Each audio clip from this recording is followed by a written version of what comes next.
Thank you very much. And thanks to all the speakers. I think it's fair to say that there was a degree of consistency across the three speakers in terms of some very powerful marketing principles, which are even more powerful in these volatile times. I think the first question I want to pose, and I'll pose it to Bridget, but I think after Bridget answers, I will give the floor to the other panelists to also share some more insights into the question I want to ask. And it's related to investments. I think it's fair to say, and Emmanuel made this point, that a lot of countries like Nigeria have been going through VUCA for quite some time. However, economists have defined the COVID pandemic as a true black swan. And what we have seen is that even the strongest of brands, and all of us are very familiar with the brand Z rankings globally, we've seen some of the top brands, global brands of the world, reduced investments quite significantly during this period. We also are very well aware, or we should be, about the research that John referenced in terms of the long and the short, the work that has been done by Les Binet and Peter Field, and the importance of finding the right balance between short-term business objectives and long-term brand building. I really like John's reference to 60%, 40%. This is a very important benchmark that I think we all live every day, or we all try and observe every day. So the question is, in these challenging times, how do we balance the long versus the short? How do we manage the pressures, the business pressures to change the dynamic of 60-40 to, in some instances, 100% short, in some instances, 80-20? How do we find the right balance in view of the recessionary business environment that we are facing in Nigeria? All right, thank you, Ifeoma, and thank you again to all of the speakers. In fact, my notes are full. I really was scribbling away. So thank you very much. To answer your question, I think, well, I really don't like to look at marketing spend as a cost, right? So like we like to say, where I work at Stanbic IBTC, it is really an investment, like you put it. So we really have to constantly put it in the face of, the stakeholders, internal stakeholders, leaders, that the investments that we're making are actually not costs, but, they are actually foundational spend for, a future return on investment. So how do we actually manage that perception at the moment?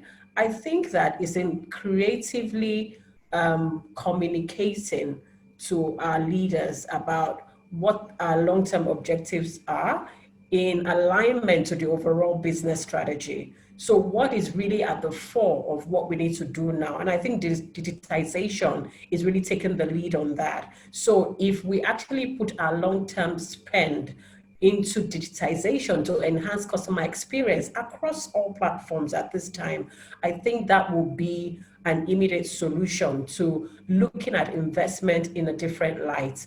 And for the short term, I think those can really, follow as we recover from, the pandemic that we've all found ourselves in. If we all agree at this time, customer experience has really been key to a lot of the consumers. They want to do things when they want to do it, and they want to do it seamlessly. So how do we as businesses now enhance our platforms to ensure that those experiences are seamless? I think that's where we really need to pump in a lot of our investments at this time. Thank you. Thank you. So before we move on to the next question, Emmanuel and the rest of the panelists, nice to see so many familiar faces, by the way. Emmanuel and I worked together at Heineken. Oh, wow. Okay. Where I spent the majority of my career, FMCG, before I moved to MasterCard, where I am today. So, Emmanuel, Chris, John, would you like to add some additional insights into that question before I move on to the next question? Yeah, I'm happy to kick off here. Look, the first thing to say is if a business hasn't got any cash, there's not a lot you can do, right? There's no amount of advice any of us could give to those businesses today. You know, you have to have something to invest in the first place.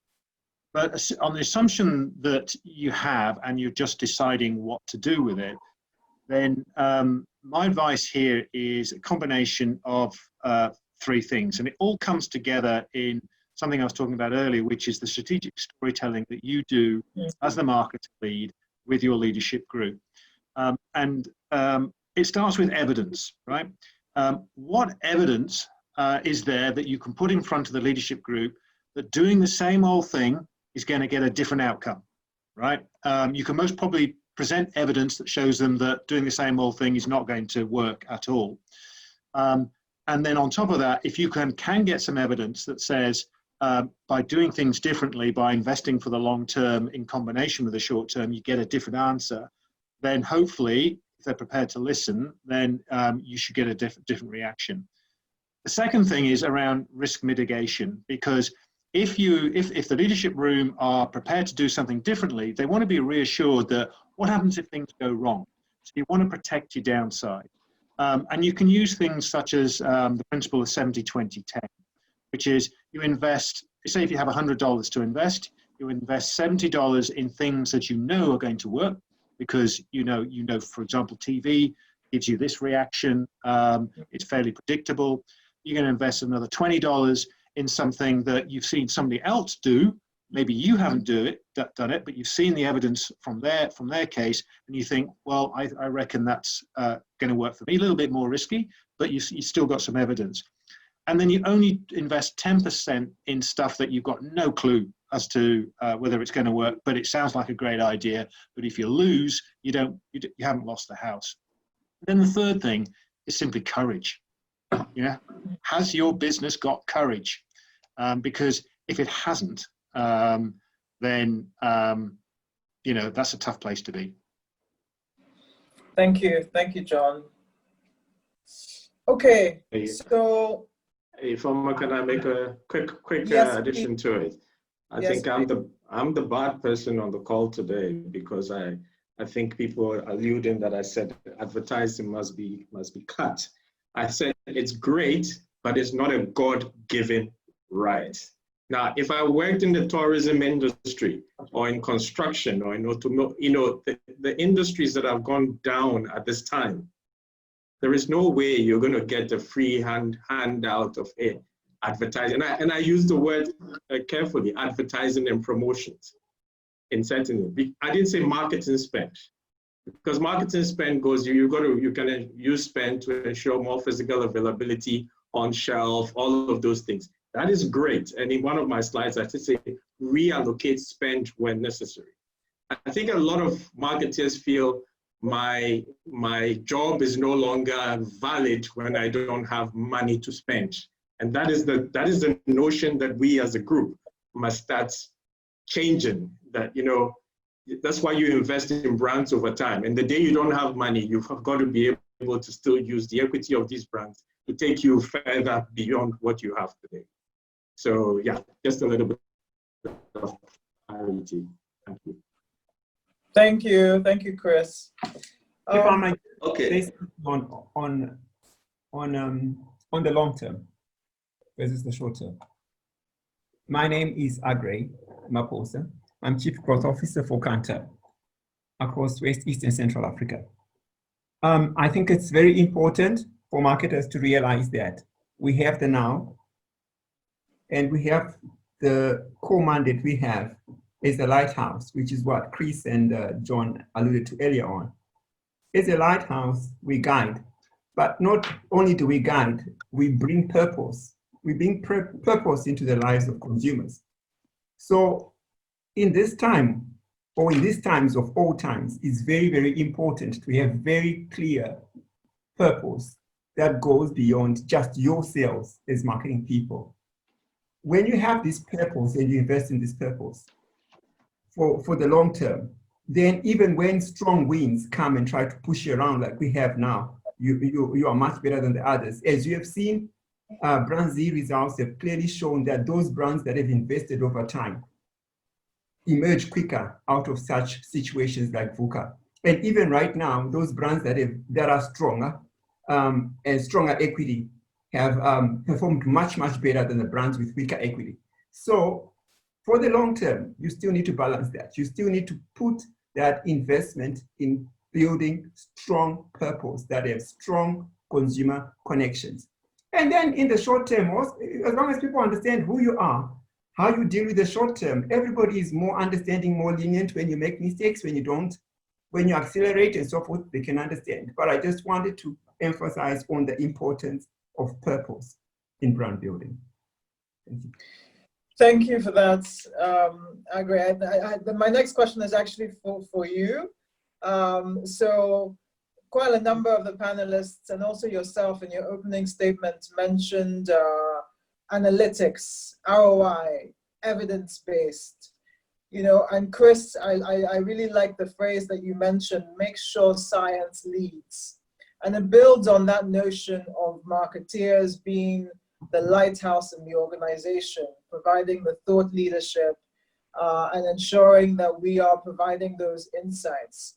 So in specific relation to that question around science, Agri, could you help us shed some more wisdom, some more insights, especially given your field, in terms of how we can equip ourselves to lead with science in a way that provides that lighthouse feature and capability to the rest of the organization? Thank you very much, Ifeoma. It's very important when we are going through such uncertain times, volatile times, to introspect and self-reflect. And it's only so true that for the many decades, researchers and marketers should have changed. We have known many ways in which we should have changed, but we have just not been quick enough to doing it. And I guess we have been pushed during these times to move quicker. There are several ways in which we should be more agile. You know, we're talking of a volatile environment. Things are happening now and we cannot predict them.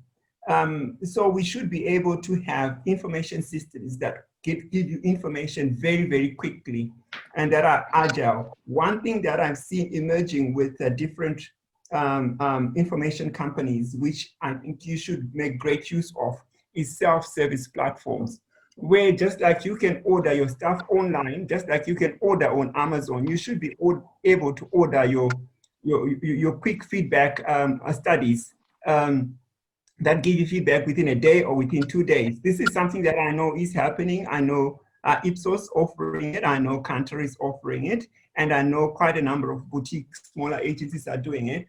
So you've got your advert, you want feedback, you want improvement, you should be able to just put in your filling on a form online, and you should be able to get that feedback within a day or two. Such agile methods become very, very important. It's also key that as you're doing all these agile things and getting feedback quickly, you still have your long-term systems that keep you focused on the core purpose of where you are going as a brand. So you shouldn't throw away your strategic tools that help you understand your strength and keep you sincere in your direction. So those long-term equity studies should still be kept. They will not be used for you to make everyday decisions, but they'll help you to stay online and on track as you do all those kinds of maneuverings. Because it's so uncertain, we don't even know where things are happening in the next 2 weeks and 3 weeks. It's important for us to have, as marketers, systems that give us information every day and to make great use of analytics, combining our sales data, our market information data, and all that continuous tracking data that we can get every week or every 3 days from our insights companies, depending on how you get it. Infusing all these so that you can have on a dashboard, which is live and ongoing, information that give you feedback. If it's social media feeds that have got the right kind of analytics that address your key performance indicators, these are the kind of things that you need to be able to change course quickly where you can, whilst you reserve those other longer term strategic tools to guide you in the direction you are taking overall. Thank you very much for that. Do any of the other panelists want to add or chip in to that before I move on to my next question? Yeah, I'll offer a slightly counter view, if I may. I still fundamentally believe that marketing is about the balance of art and science. I think certainly science and technology is playing a much, much more influential role than it has been, and that's a good thing because it's advanced a lot more to address marketers' needs, which is great. But at the end of the day, no matter, data at the end of the day, for example, is just a series of zeros and ones. It's what you do with it that counts. And I think as long as you have that ability to be able to extract insights and use insights as springboards for growth, that's where data's value and science's value plays its role. But to get that springboard for growth, you tend to have to lean into more softer skill sets, such as creativity, problem solving, curiosity, some of the things we were talking about earlier. Now, having said all that, I am a massive, proponent of Ehrenberg Bass and, the Dark Lord of penetration, as Byron Sharp is fondly known as here in Australia. Everywhere. And, all his laws are, empirically proven. In fact, when I was at Kellogg's and the Little Red Book came out in 2010, and I read it, and I thought, wow, this is unbelievable. And I went straight to, to my marketing insights guys, and I said, take our data, check each of these laws out. Are they true? And every single one came back verified. That was a tremendous, confidence boost when it came to science. But ultimately, in order to drive penetration, for example, we had to come up with a better creative-led execution of our brand strategy to engage consumers. So it's both. Yeah. I do agree with that, and it's something I'm very passionate about. I think we've gone through different waves in thinking from our marketing principles, and the Byron Sharp thinking definitely changed perspectives and the lens a bit, but I think it enhanced. It doesn't replace. For me, science, data, ROI, effectiveness does not replace the things that you spoke about in terms of creative storytelling, the curiosity, the purposefulness, the long-term thinking, the brand building, the loyalty. Some words may not be right for today's world, but I think at their core, the spirit remains the same. Now, in terms of purpose, which is an interesting one, a lot of you have spoken about empathy, about staying relevant. And I think it's extremely important. You can't be tone deaf in today's world. You have to listen to your end consumer and your customers. And we see a lot of brands taking a stand on social issues. And I use those words very carefully because purpose is not always a social issue. Now, in those brands taking those stands, we see from research that lots of consumers today actually trust brands more than they do governments, and they're looking to brands to play that role.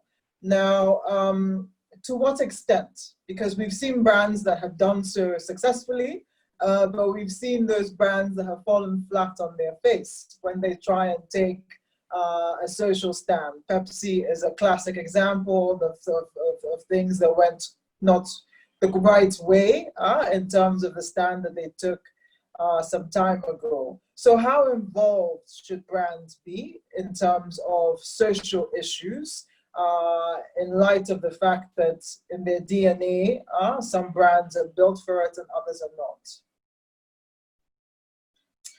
I'll open this up, but I see John eager to respond. Maybe John, oh yeah, you've pointed that one right at me. Again, I'm going to offer a slightly counter view, right? And because I know there's a lot been discussed around purpose today, which I quite understand. It all boils down to, how do you drive emotional affinity for your brand, right? And emotional affinity, as we know, is that human connection to your brand, and emotional affinity is far more powerful than some of the rational things that features and bells and whistles that we know about. Now, if at the end of the day, a connection through to a social issue is a way to drive emotional affinity, and that works for you and your brand in a relevant and authentic way, then good for you. Seize the opportunity, but it's not right for every brand, and I think going back to your example about Pepsi, more recently, of course, in the early stages of COVID, I'm sure we've all seen the YouTube video of the 5-minute COVID ad made up of 30 different brands, same style of music, same, everyone was jumping on the bandwagon. And it quite simply was not distinctive enough at individual brand level. That true emotional affinity, I doubt, was being, driven back to the individual brand. And so it all just became, bland wallpaper. So I think be very, very careful. I mean, obviously, as an ex-Unilever guy and a very, socially and purpose-driven company, they've made a whole corporate strategy out of using purpose to drive brands. And certainly when I was there, there was a claim to the investor community that 70% of Unilever's growth was driven by purpose-led brands. Now, as a marketer in the organization, I had to bite my tongue slightly, because 100% of the marketing spend went behind those brands and nothing went on non-purpose brands. There's a self-fulfilling prophecy, right? I think we just have to steer clear of the Kool-Aid a little bit and stay true to the fundamentals of marketing. If it drives distinctiveness, if it drives emotional affinity, then it's right for you. But if it doesn't, leave the Kool-Aid. Thanks, John. Chris, I see you smiling. This is thanks, John. I do agree with you to an extent, because brands are like people. Okay, so know thyself.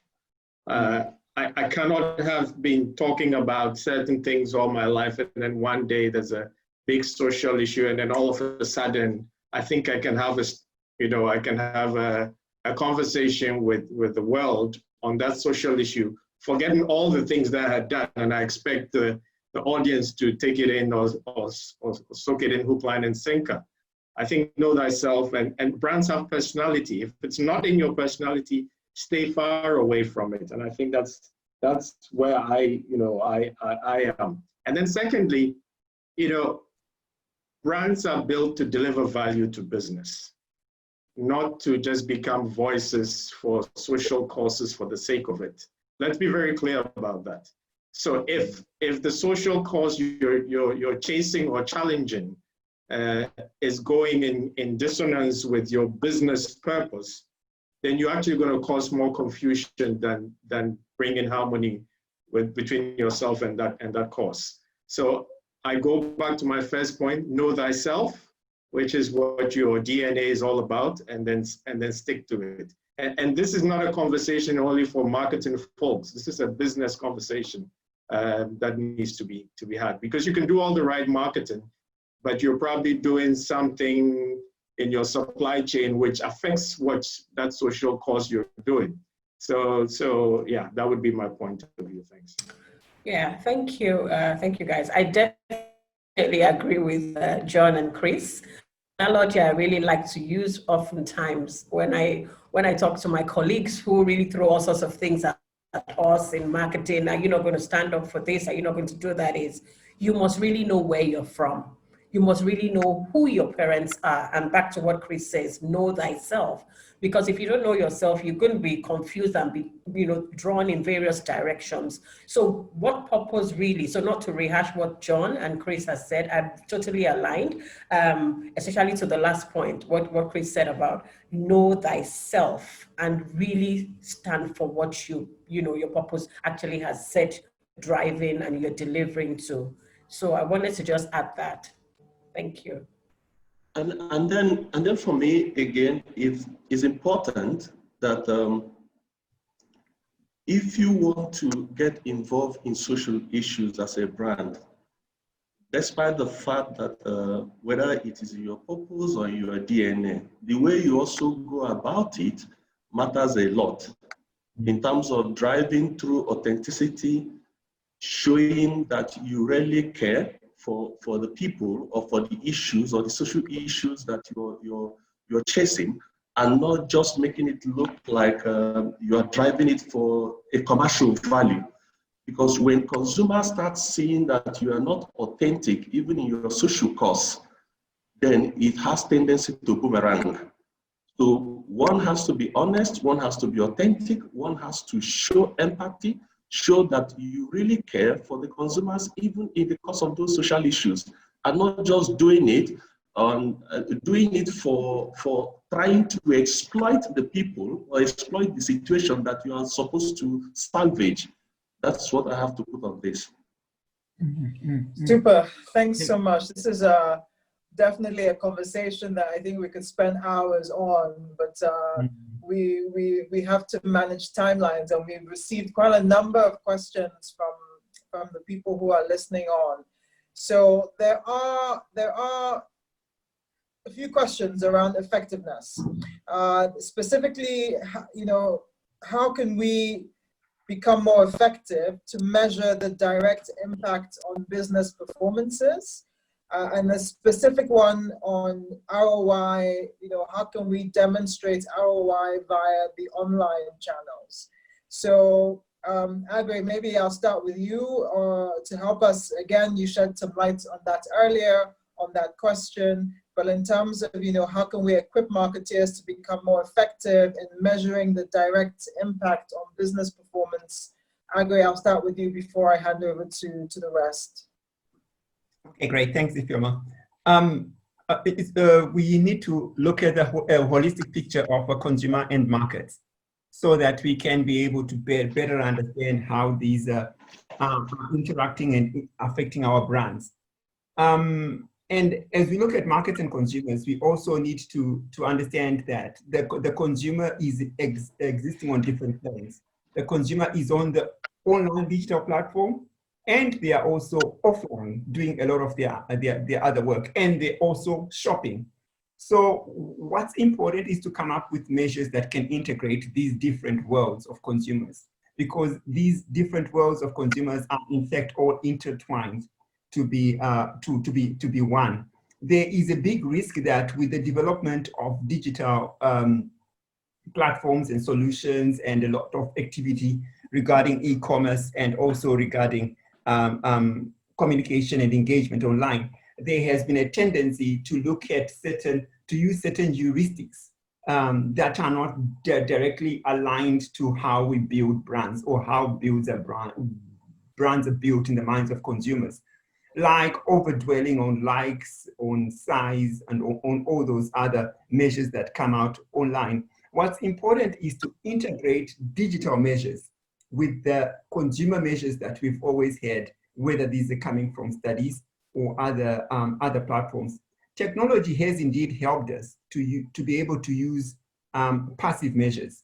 For instance, if you're using eye tracking, or if you're using facial expressions, or if for all the different digital ads that are being shown, so you can be able to tell, for instance, how people feel or engage with this.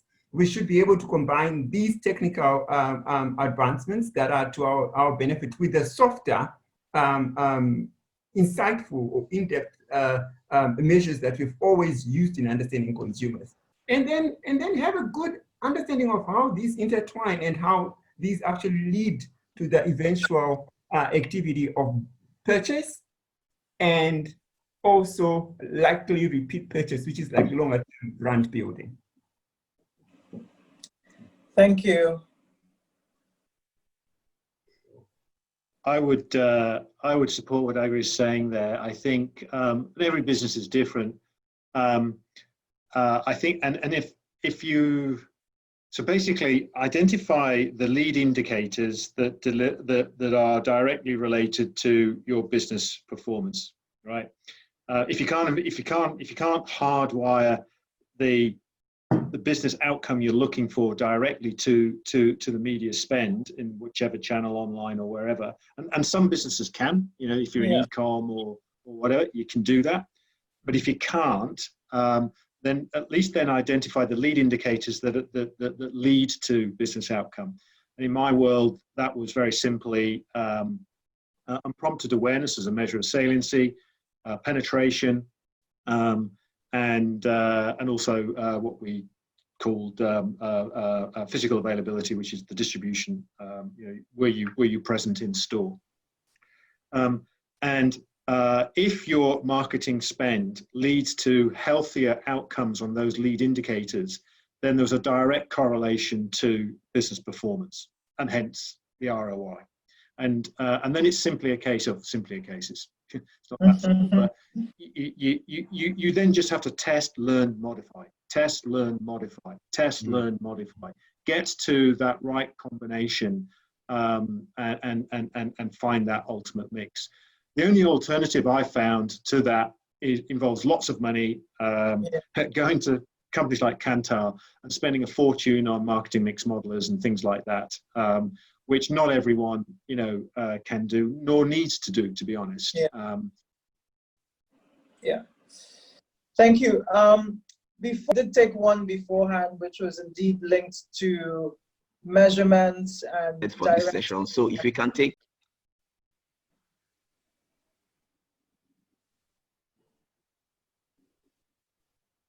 Can you guys hear me? I can hear you. Yes, we can hear you. Okay, super, super. So we did take that one question on measurement and ROI, which is it's an interesting one. So I think if you have the money to invest, you can do market mix modeling. Kantar, Ipsos can enable you to have the right kind of data. Online is very critical because, you know, you have the ability to be nimble, you can test, you can modify, you can repeat the process over in a quick turnaround time, as John said. So that was one question from the audience. The second question that I've seen is with regard to data again, and whether or not we should have a dedicated person in-house that's analyzing the data. I think some institutions have this, that's their research department, or consumer insights department, but open it up to the floor. I think the question was specifically to Chris, whether organizations should have a dedicated in-house analyst that's focusing on providing the right kind of information as opposed to everyone chasing numbers. So Chris, should we start with you? If I may just repeat, it went a little bit, I didn't hear the last bit. My system went off for a few seconds. Oh, sure. So the question is if institutions, organizations should have a dedicated in-house data analyst that's providing the right kind of information on an ongoing basis, because everyone is busy chasing numbers these days. No, absolutely. And this is where my point about let the science lead, because you've got to have data which you can translate into observation and then into insights for decision making to happen effectively. Okay. Now, the data is not only limited to consumer data, which you get from the likes of Kantar or Ipsos or whoever you're getting it from. You've got to have different levels of it. A lot of us work for organizations that have got tons of internal data, okay, from sales data, in terms of where is the sales going? I mean, how much time are we spending interrogating this sort of data? Okay. I also subscribe to the Byron Sharp movement. So physical availability, you know, penetration is the ultimate goal. So mental availability, physical, you can't have good mental availability if your physical availability is crap. So how much time are we spending interrogating this data? And I think those are some of the things we need to have more deliberate in-house approaches to how we get to it. That's the first thing. Then you've got your external data, and I'm glad to work with partners like Agri and Kantar and all of those guys to bring in an external perspective. I call them, you know, whilst your internal data is your front-facing headlights, you've got to check what's happening behind your back. That's the backlight for someone for you to see who's close by, okay? And that's where external data provides you that information. But in driving a car, we all know we need to have good glasses and good vision. And that comes down to how much time we as marketeers are spending on the front line. Okay, I know because I was there. That helps you to test your hypothesis on all the information that the data has done. So yes, it's good to have someone in-house who pull this data into something meaningful for actions to be taken, but that somebody like me or you or any of our colleagues on the front needs to take that action. And that comes down to our own intuition as well as our own knowledge of what is going on. That helps us take these actions in a speedy manner for the benefit of our organization. Fantastic. Thank you. If I may add to what Chris said on this whole issue of data, first and foremost, I think it is nice because I have an in-house data scientist. So we have data scientists in-house who looked at all the data, internal data, and at the same time, the collaboration that we have with our external agency, Kantar, Millward Brown, and all the other agencies that track data for us. But then there's one important thing that I want to highlight here. How much of the time as marketeers do we dedicate to trade visit, where we leave the comfort of our office and we go out there on trade to see for ourselves what is going on?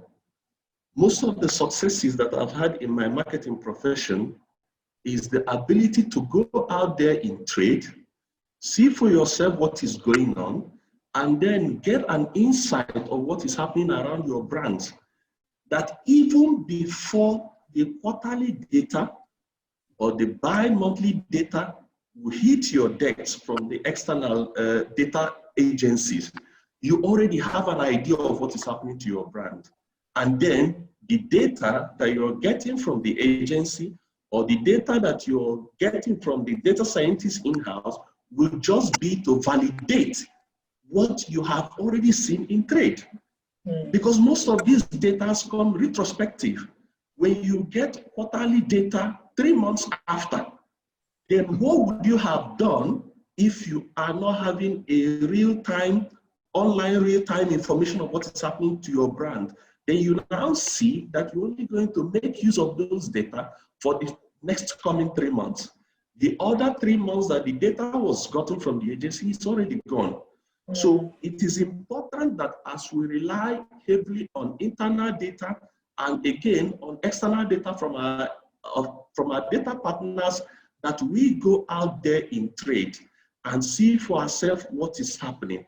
How much of the time did we spend with our salesmen to get the real insight of what is happening to our brands? Because you will know when your brand is failing the moment you get into the field. So it's not only internal or external data, we have the duty to be out there in the field to see for ourselves what is going on. Yeah, very, very valid point. And I think, you know, it's a continuum. You start with data, and then of course you get insights, and then those insights become foresights, and then what I like to call, you know, informed intuition. But ultimately, ideas can come from anywhere. And to quote what John said earlier, it's those great ideas that really drive growth.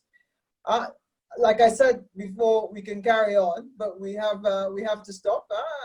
and I think I have to hand back over to the host, because we've run out of time a bit. But thank you to all the panelists, everyone who has participated with all the questions. It's been extremely insightful conversation, and I look forward to more of these sessions in the future. Thanks to everyone. Thank you. All right. Thank you, Ifoma. Thank you for helping us coordinate and moderate the session. So quick one, Duchess, please, can we just take two comment or speak from the attendees just so we round up? I'm looking at, we go for a hard close by exactly 5 minutes past 1. We should have round up completely.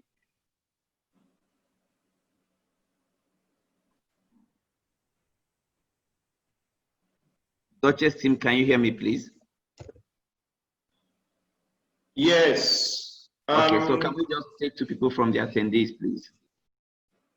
Okay, we have a number of people in the waiting room. If you have a question, you can raise your hand and I'll enable you to speak.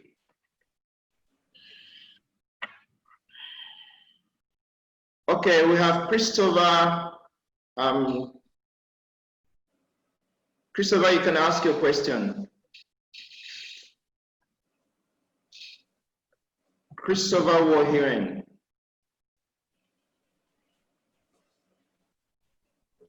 Hello, Christopher, are you there?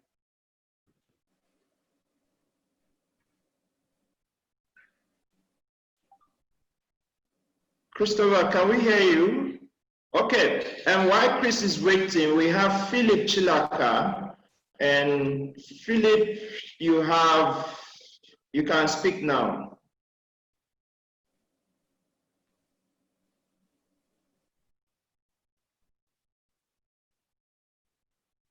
Hello, Philip. Can you hear me? Can you hear me? Yes, you can ask your questions. Good afternoon, everyone. I want to thank our senior colleagues for the workshop. I would say it's a real workshop because we've been able to benefit a lot from the insights that came through. My question is around at what point do you consider shift from traditional advertising, a large shift from traditional advertising to digital advertising in a VUCA environment, considering the fact that most of the countries, okay, especially like Nigeria, who are still more traditional media led. At what point in time do you make that conscious choice to invest a lot more of your investment into digital advertising, versus traditional advertising?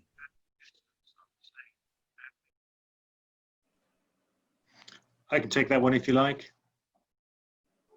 So I think the answer to that question, it relates to understanding where your audience is right now. So if as a result of, changes in audience consumption of media due to the pandemic, more people spending time at home, for example, perhaps watching more TV, more streaming, whatever, or indeed more radio, who knows, whatever the right answer is for you.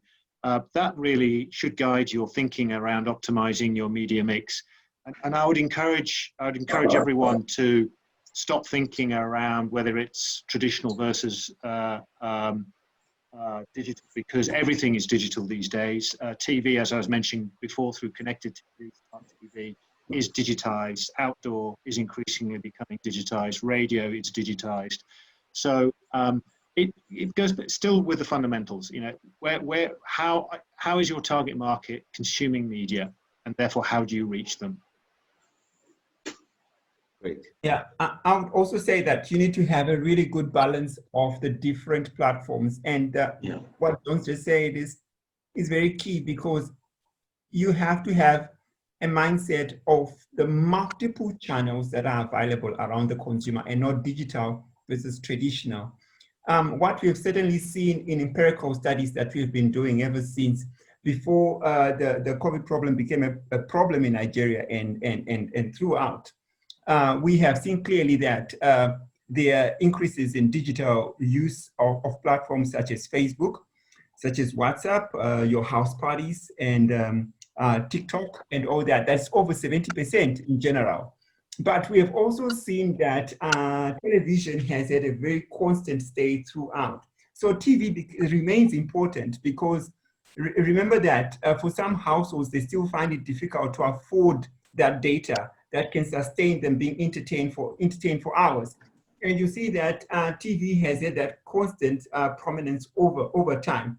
But what's key is that digital platforms have introduced new occasions for communication and media consumptions, such that you have different digital channels playing throughout the day, and yet you are seeing television being more prominent around prime time when people are actually having dinner or around there. So it's about coming up with very simple model, not complex marketing mix models in quotes, but very simple models that allow you to understand that you should be putting 20% of your budget, 30%, 40%, and for such sustained times for you to actually have impact. So these are very simple things that really do not need complex scientists that you can actually get done. And Philip, if I may add to what Agri said, I don't think it is a one-size-fits-all. For me, it is about understanding your audience and where they are. And even when you want to move from traditional to the digital space, within the digital space, you need to also understand what platforms within the digital space that appeal to your target profile. It is not every of your target audience that are on Facebook, on Instagram, on WhatsApp, on TikTok, on Google+. You need to have a good audience profile understanding of your brands and where these guys live. If we take, for instance, during the lockdown in Nigeria here, you see that the television becomes very premium for people in the sense that everybody is at home. So your television, your mobile is the only easy access for you to get information. But then people still move around skeletally, and then the out of home still subsist. So it's understanding your audience, understanding your target profile and how they consume your media. And then you'll be able to have a balanced view of what will appeal to them. It's good to maintain a digital presence. It's also good to have a traditional presence, depending on what works for you. Yeah, right. If I could add to that very quickly, I think, you know, what's important, one key lesson from this pandemic is the ability to evolve and the ability to change and respond to new behaviors. During the COVID pandemic, we at MasterCard, you know, we pivoted and we reallocated most of our spend to digital. And of course, you know, the spend was reduced for obvious reasons, but we focused primarily on digital. Now we are reevaluating other channels and making choices accordingly. So I think that's key, and it's not about getting, you know, a copious amount of data to back up where the audience is. It's really about being nimble and making those choices, whether it's traditional or digital, about where your audience is, and more importantly, having the right content for the right audience in the right Correct. channel. So I think that's super critical as well. Yeah. Thank you, Informa. Thank you all for the views and inputs. We've had very insightful conversations. I mean, I'm scribbling out here and my notes are almost filled, but we'll have to have a hard call at this moment, a hard close. We'll continue the conversations on our social media channel. Like I indicated earlier, the slides are very much available for anybody that wants to access them. So at this point, I will call Mr. Gerard. Just give a closing remark, and just so we can close out exactly at 10 minutes past 1.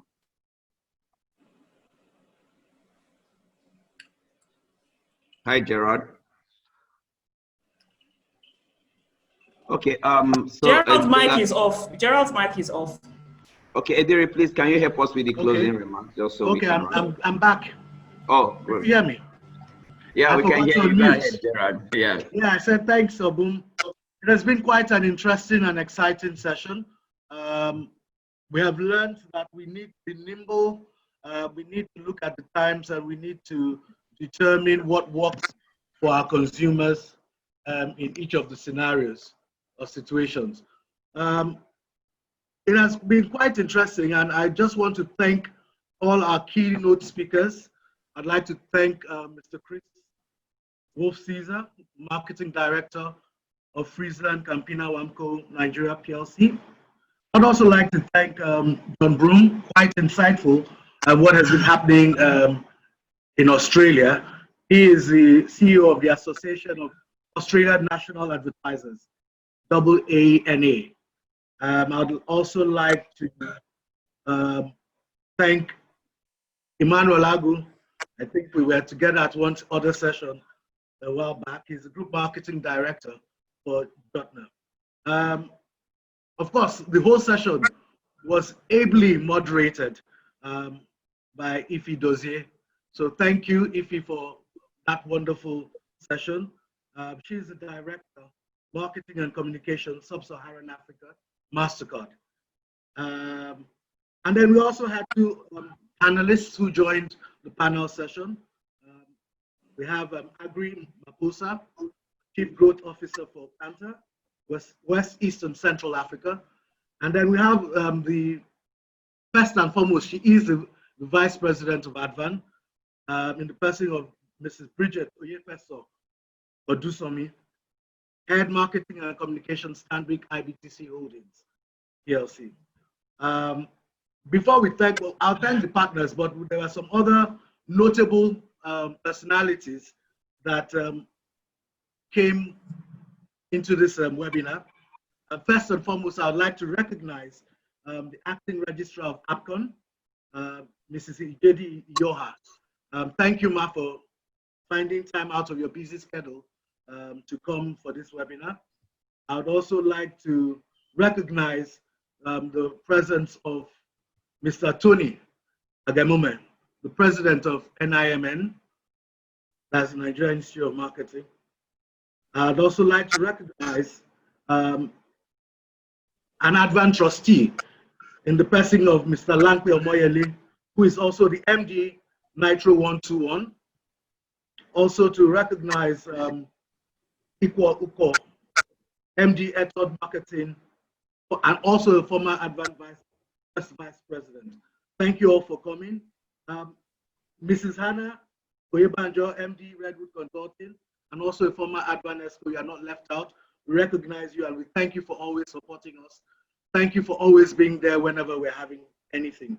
Our partner associations, we have Mr. Femi Adelusi representing MIPAN, he's the president of MIPAN. And we also have Mr. Emmanuel Adufu, president of OAN. But this session could not have happened without our host. So we really, from ADVAN, we really want to say big thank you to the CEO of British ADX, in the person of Mr. Chibuke Good News. Thank you all, thank you all, thank you all. This was a wonderful session.